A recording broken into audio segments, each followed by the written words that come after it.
Halo sobat-sobat Yesus yang terkasih, perkenalkan nama saya Frater Hermanus Warlaba, calon imam keuskupan Wetebula. Pada kesempatan ini saya membagikan refleksi saya yang berjudul Menit Terakhir Setiap Hari. Setiap hari bisa menjadi menit terakhir dalam hidup kita, karena kita tidak tahu kapan Tuhan memutuskan hari, jam, bahkan menit peristiwa-peristiwa yang terjadi dalam hidup kita. Maka sebaiknya kita harus selalu bersyukur setiap hari, baik dalam tutur kata maupun perbuatan, seakan hari ini adalah menit terakhir hidup kita.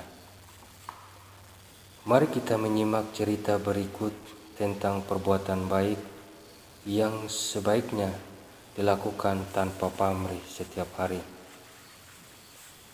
Seorang anak bernama Joy berumur 11 tahun mendadak terkena panik disorder yang kemudian berkembang menjadi agoraphobiya. Serangan-serangan panik yang dialaminya sangat hebat, sampai-sampai selama hampir setahun penuh ia terkurung dalam kamar. Sementara itu, orang tuanya bingung mencari pengobatan. Akhirnya, setelah 11 bulan bagaikan di neraka, orang tuanya menemukan psikiater yang memberikan resep posak obat yang memberikan hasil yang sungguh luar biasa.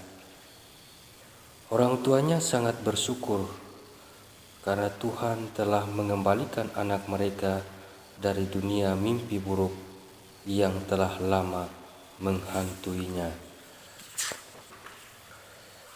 Selama masa itu, mereka juga mengunjungi sekian banyak dokter untuk mencari tahu penyebab masalah Joy.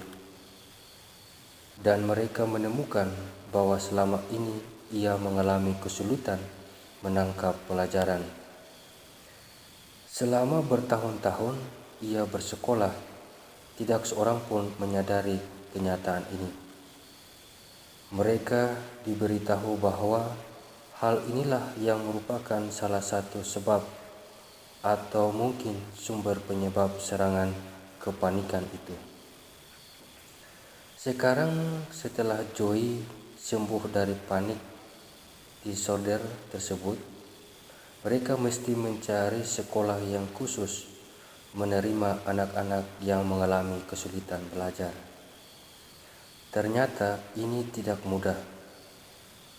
Setelah melihat catatan kesehatannya, tidak ada sekolah yang mau menerima Joy. Semua sekolah yang khusus menerima anak-anak yang mengalami kesulitan belajar mengatakan bahwa murid-murid mereka memiliki masalah dalam menerima pelajaran, tetapi bukan masalah emosional. Anak mereka tidak cocok masuk di situ. Sekolah-sekolah itu tidak mempunyai sarana untuk menangani anak seperti Joy. Semua psikolog yang didatangi orang tua Joy mengatakan bahwa masalah emosional yang timbul pada anak-anak semacam Joy diakibatkan oleh ketidakmampuan mereka menerima pelajaran. Tetapi ketika orang tuanya menyampaikan hal itu kepada para pejabat sekolah yang mereka datangi, mereka tidak mau mendengar. Hasilnya, Joy ditolak oleh setiap sekolah. Ada satu sekolah khusus yang sangat mereka minati untuk Joy, karena sekolah itu mempunyai reputasi yang sangat bagus dan dekat rumah mereka. Mereka sudah berusaha keras memasukkan Joy ke sekolah ini, tetapi pihak sekolah selalu menolaknya. Tolong berikan kesempatan kepada anak kami, pinta orang tua Joy. Tetapi tidak ada yang peduli dan mereka semakin putus asa. Suatu malam kebetulan Ibunda Joy menghadiri sebuah acara amal. Ia duduk samping seorang perempuan yang lebih tua bernama Barbara. Ia kenal perempuan itu meskipun tidak akrab. Ia tahu perempuan itu seorang tokoh masyarakat terkemuka, sangat kaya dan berpengaruh. Sekonyong-konyong, sebelum sempat berpikir dan mencegah dirinya sendiri, tahu-tahu ia sudah menumpahkan seluruh permasalahannya tentang Joy kepada perempuan ini. Bahkan sambil berbicara pun ia masih merasakan betapa tidak pantas perbuatannya ini. Kenapa kau menceritakan masalahmu pada perempuan ini? Ia memahami dirinya sendiri dalam hati sambil terus saja menyampaikan kesulitan-kesulitannya.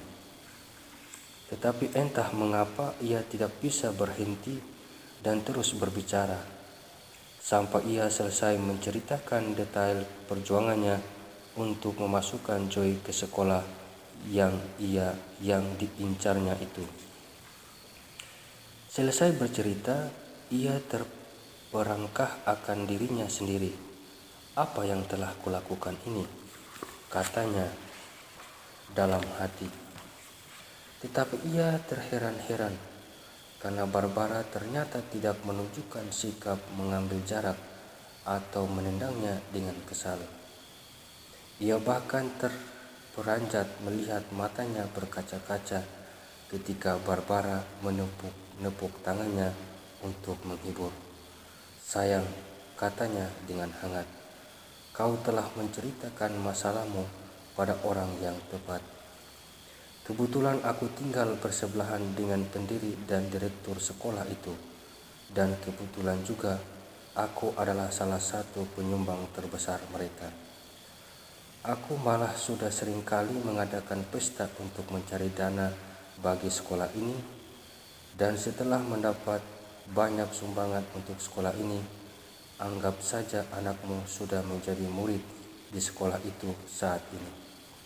Aku berjanji kau bisa memegang janjiku. Ia merasa tidak percaya akan keberuntungannya.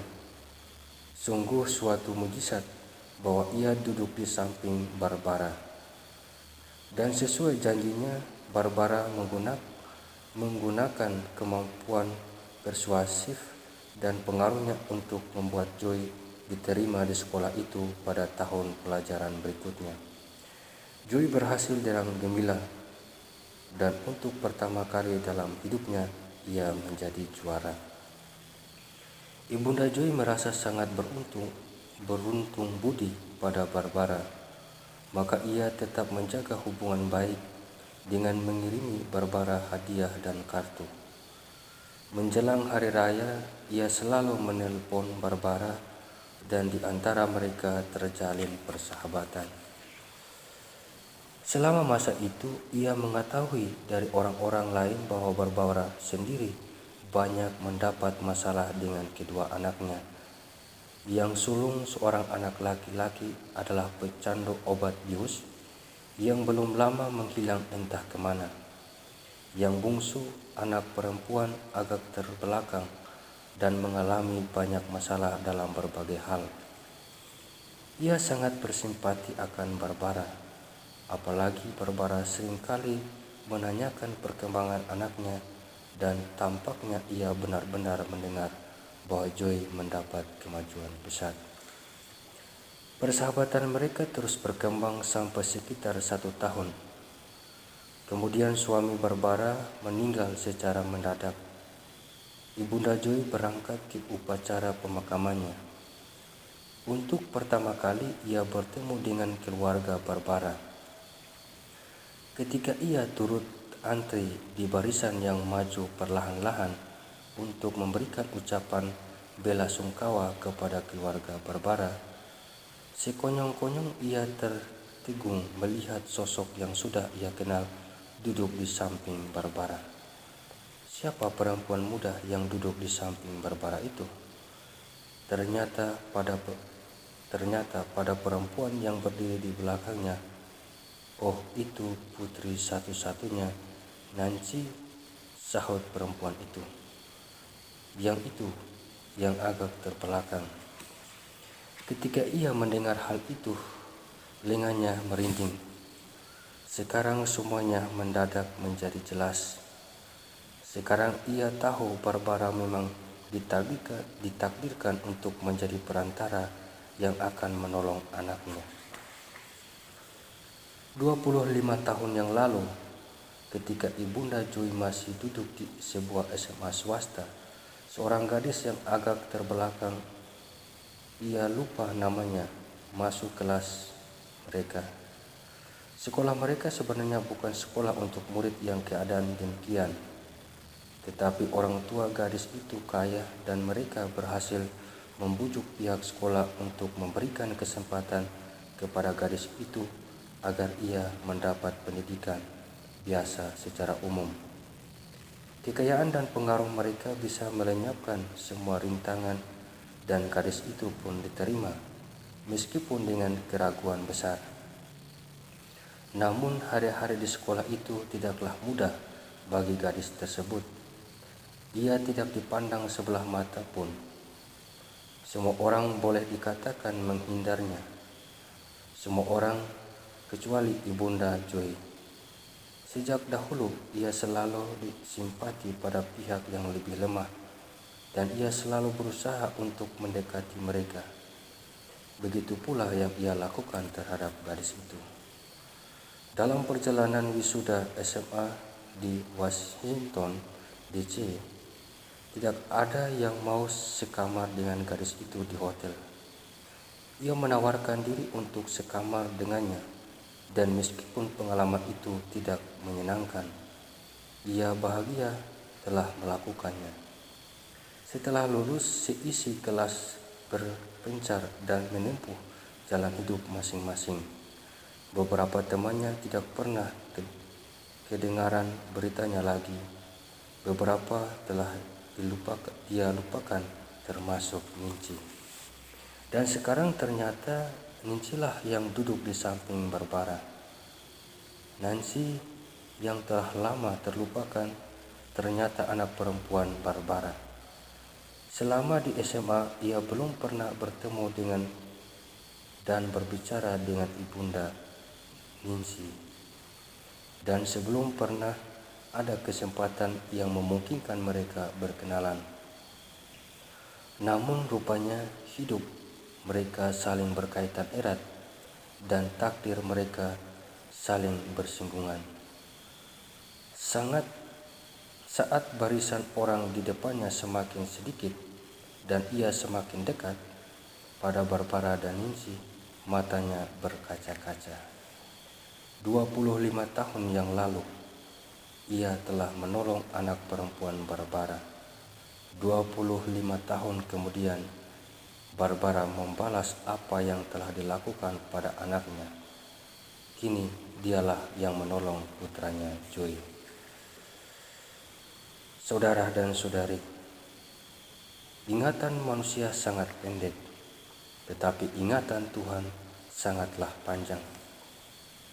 Kebajikan atau perbuatan baik yang kita lakukan tidak lenyap begitu saja ke ruang hampa.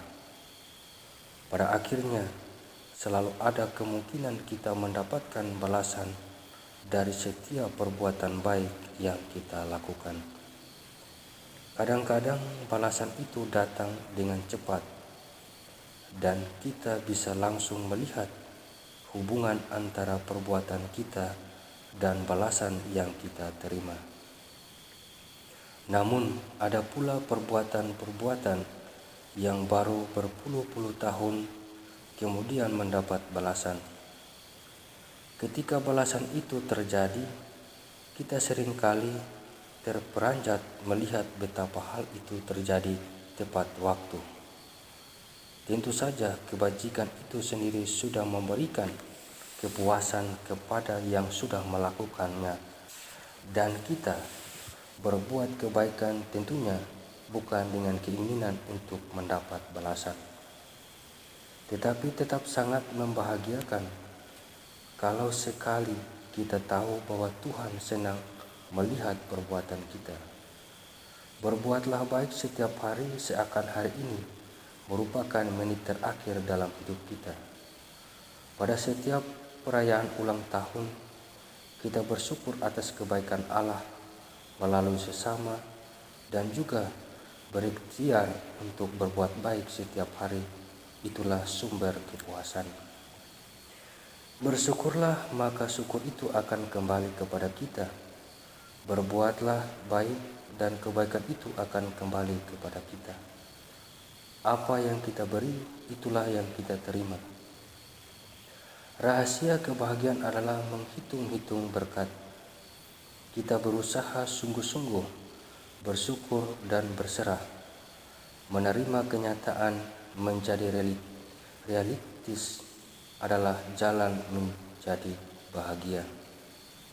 Kebahagiaan berkaitan juga dengan sikap kita terhadap kehidupan.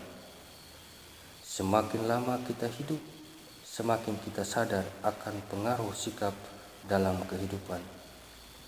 Sikap lebih penting dari ilmu, uang, kesempatan, kegagalan, keberhasilan, atau apapun yang mungkin dikatakan atau dilakukan seseorang. Sikap lebih penting daripada penampilan, karunia, atau keahlian. Hal yang paling menakjubkan adalah kita memiliki pilihan untuk menghasilkan sikap yang kita miliki pada hari itu. Kita tidak bisa mengubah masa lalu, kita tidak bisa mengubah tingkah laku orang, kita tidak bisa mengubah apa yang pasti terjadi. Satu hal yang bisa kita ubah adalah sikap kita. Sikap bisa dikontrol dan diubah. Kita harus yakin bahwa hidup kita adalah 10% dari apa yang sebenarnya terjadi. Tetapi 90%-nya adalah bagaimana sikap kita menghadapinya. Cara menghadapi itu membedakan satu terhadap lain. Sikap kita dalam menerima kenyataan merupakan sumber sukacita pada perayaan tahunan maupun syukuran harian. Jika kita bergembira dalam apapun, kita berpeluang mendapatkan kegembiraan kekal. Penerimaan dan kegembiraan itu hadir dalam privasi. Manusia menjadi unik karena privasi. Privasi merupakan kesempatan mengolah diri dan kemampuan menuju kesuksesan. Privasi adalah kehidupan diri sendiri yang penuh sukacita dan penuh inspirasi untuk orang lain. Tujuan hidup kita dibentuk dalam ruang privasi. Hanya di tempat nyaman itulah manusia bisa menata hati, pikiran, dan jiwa untuk tetap tenang dan mantap melangkah ke tujuan hidup. Dari ruang privasi, manusia dapat mengevaluasi langkah-langkah yang kurang tepat dalam memperjuangkan tujuan hidup, lalu memperbaharui dan memperbaikinya. Manusia akan membuang jauh-jauh tujuan hidup yang tidak bermanfaat untuk kebaikan orang lain. Manusia tidak akan terperosok dalam sikap tinggi hati yang merugikan orang lain. Ada waktu tenang untuk berefleksi dan menimba tenaga. Ada waktu bersyukur dan bergembira setiap hari. Ketika ada gangguan-gangguan yang menggoyahkan rasa percaya diri, segeralah melakukan introspeksi untuk menentukan sikap dan tujuan hidup. Anggaplah gangguan itu sebagai tantangan untuk dipecahkan. Jangan mudah menyerah sebelum semua cara dicoba. Manusia memiliki senjata kecerdasan dan kreativitas untuk menyiasati tantangan yang menghampiri. Ruang privasi adalah tempat membangun motivasi yang benar. Fleksibilitas diperlukan dalam menyiasati tantangan dan masalah. Hal itu hanya akan terjadi kalau privasi manusia jauh dari gangguan yang melemahkan daya kreativitas. Bukankah dalam keadaan terganggu dan tertekan manusia sulit menggunakan daya kreativitasnya? Dengan fleksibilitas, manusia akan mudah menyesuaikan diri dengan lingkungan sekitar. Kita akan sulit menyerahkan karena memiliki kelenturan yang bisa disesuaikan dengan situasi dan kondisi yang dihadapi. Dengan fleksibilitas, ruang privasi akan lebih aman, nyaman, dan penuh inspirasi. Tetapi jangan menggunakan fleksibilitas untuk pembenaran diri atau membuat kata-kata kita sulit dipegang, mudah berubah. Maka milikilah perencanaan yang matang. Keputusan untuk mengubah harus dengan pertimbangan yang matang. Kita perlu membaca kehendak Tuhan dan mendengarkan suara hati sebelum mengambil keputusan yang matang. Kita perlu menciptakan saat-saat santai dan tenang untuk mendengarkan bisikan Tuhan dalam ruang privasi. Kegembiraan juga berhubungan dengan kehendak Allah dan pengorbanan yang diselingi dengan fleksibilitas dalam ruang privasi. Adakan waktu dan tempat untuk privasi setiap hari, seakan setiap hari adalah menit terakhir dalam hidup kita. Karena itu, meditasi harus diarahkan ke perwujudan persekutuan dengan Tuhan. Seluruh perhatian kita harus diberikan kepada perwujudan Tuhan, selalu mengingat bahwa kerajaan Tuhan ada di dalam diri, bukan di sini atau di sana. Privasi yang dipadukan dalam meditasi menghadirkan kedamaian dan kegembiraan. Kedamaian dan kegembiraan itu adalah syukur harian kita. Ketika kedamaian dan kegembiraan adalah, fleksibilitas pun ada. Bila manusia terlalu serius dalam mengusahakan kesuksesan, hasilnya malah akan kurang maksimal. Dalam keadaan santai, ide-ide segar malah akan bermunculan. Tetapi tidak boleh santai sepanjang hidup. Santai hanya untuk mengatasi kebingungan. Kita adalah pencipta kebiasaan.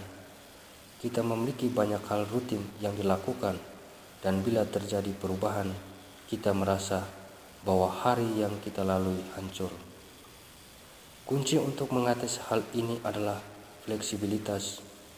Duduk tenang menikmati hidup, merenungkan dan merefleksikan kembali kegiatan serta kesibukan adalah sumber kegembiraan harian yang tidak perlu ditampung hingga setahun, dan itu bisa dilakukan pada jam atau waktu sebelum tidur. Dalam fleksibilitas ruang privasi, kita bisa menemukan sesuatu yang baik. Dari yang tidak baik, kita bisa mendapatkan sesuatu yang baik. Selain dengan bekerja keras, kita dapat bekerja lebih cerdas dan bisa menyesuaikan diri dengan perubahan.